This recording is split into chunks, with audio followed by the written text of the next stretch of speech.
আমারও একটা বিয়ের কার্ড পেয়েছি। আবারও একটা বিয়ের কার্ড এলো। বিয়ের নিমন্ত্রণ পায় না, কিন্তু একই ডেটে দুটো বিয়ে, ভেবেই অবাক। একটা হচ্ছে ছেলের বিয়ে আর এটা হচ্ছে মেয়ের বিয়ে।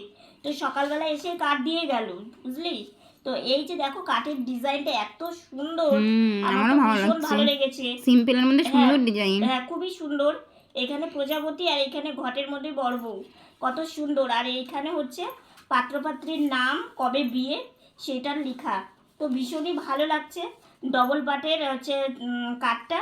তো আমার তো ভীষণ পছন্দ হয়েছে, কিন্তু একই ডেটে দুটো বিয়ে, এটাই একটা মানে চিন্তা। দুটাই তো আত্মীয়র মধ্যেই মনে হয়। আত্মীয়র মধ্যেই। তো এই বিয়েবাড়ির গিফটটা আমি দিয়ে মানে আজকেই দিয়ে দেওয়া হয়েছে আর কি। আর আরেকটা যেটা বিয়ে আছে ওটা তো আমাদের এখানেই, তো সেই জন্যই। তো ওটাতে কি গিফট দিচ্ছি না দিচ্ছি অবশ্যই তোমাদের সাথে শেয়ার করব। ভিডিওটা ভালো লাগলে লাইক করো আর বেশি বেশি করে শেয়ার করো।